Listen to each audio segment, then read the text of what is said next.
Okay, this is my Drawing 1 syllabus. What is the syllabus? It's basically like a contract between me and the students. It outlines everything that we're doing, what our goals are, what are the class policies, how students can get in touch with the teacher, how the teacher is going to get in touch with the students. It's an outline of the entire class, basically. And it's really important information. It's very necessary to go forward. Sometimes students ask me things that we've covered in the syllabus, or they go against the class policies, in which case I like to remind them of the syllabus. In fact, I've even gotten to the point where on the first day, I have everyone in the class sign a sheet that says that you heard me read the syllabus, or that you read the syllabus, you understand it, and that you agree to the syllabus's policies, and that that you agree to the terms of the class. Essentially, that if you're going to take the class, you agree to the syllabus. So I always read the entire thing to the class. It's super boring. Everybody at the beginning is paying attention very carefully, and then by the end everybody's falling asleep and their eyes are glazed over. I do my best to read it as quickly as I can for that reason. Usually it takes me about a half an hour because it's a very long syllabus. It's about 10 or 11 pages long. We skip a few pages in there, like the schedule and whatnot, but I do read it, and the reason is that it's important to know. But if I tell the students, hey, you should read the syllabus, I'm pretty sure not a single student would read the syllabus. So I have to make sure everybody reads it, everybody understands it. We go over it together, and if anyone has any questions, I can answer their questions at that time. So it's really important.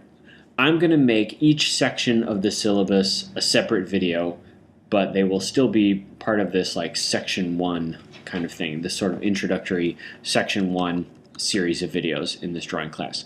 So the first part is the course overview. I'll read it, and then I always chime in with little bits of extra information and comments as well. So that's what I'm going to do. So here's the course overview. This is an introductory drawing course intended primarily to develop the faculty of seeing and translating observations onto a two-dimensional surface. Students will examine the drawing process by analyzing and practicing with the different elements and stages of drawing. Additionally, the class will examine a variety of visual opportunities possible in drawing, opportunities which are translatable into any field of art and/or design.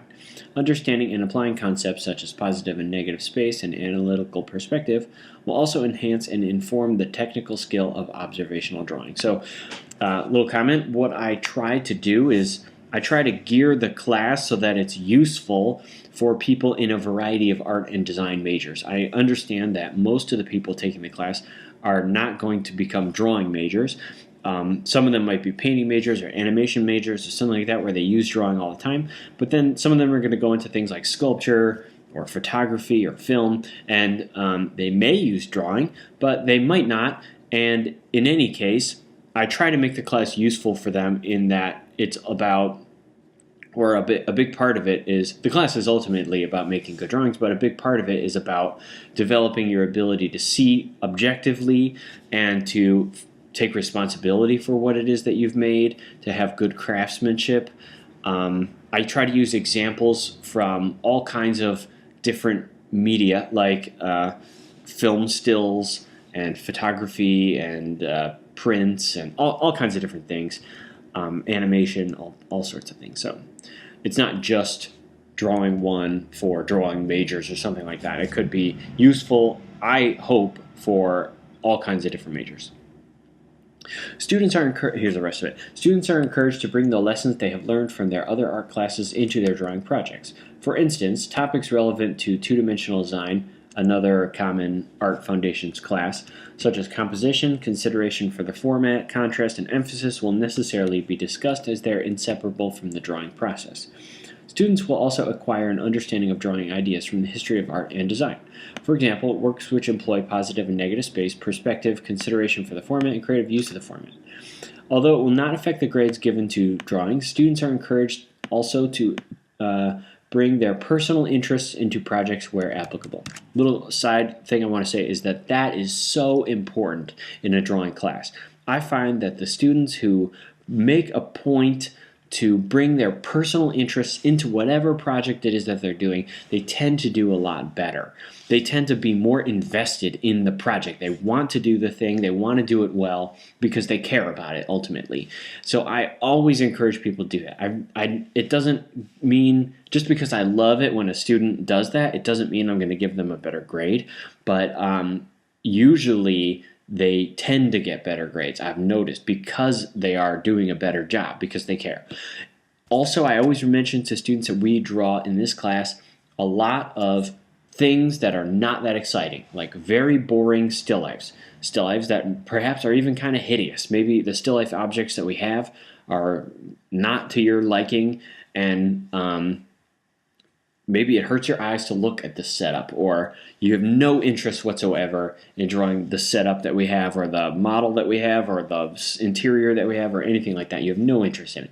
I always say, do your best to find a way to make it interesting for yourself. Find an angle that interests you. Find a subject within the still life that interests you. Find something sneaky, a reflection in there, or anything that you can possibly do to make it interesting for yourself is going to help you a great deal.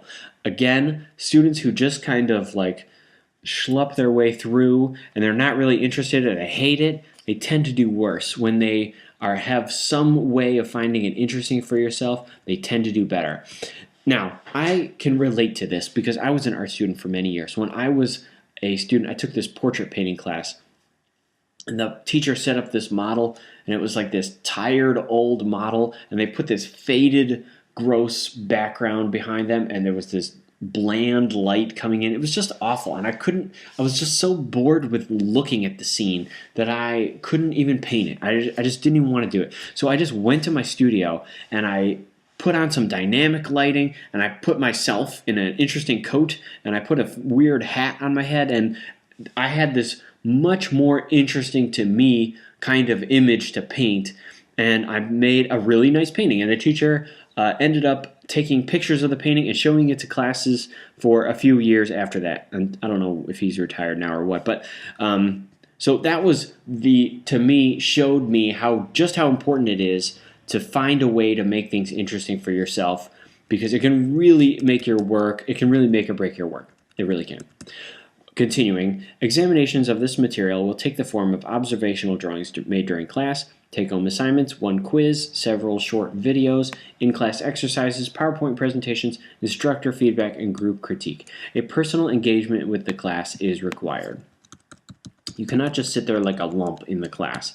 And I've noticed, again, those students generally make really bad drawings. It has nothing to do with me expecting that they are happy or in a good mood or anything in the class. I just notice that those students tend to make really bad drawings. I don't know why. Whatever. Continuing, drawing media will be limited to graphite and charcoal on paper. Okay, that's it for this section.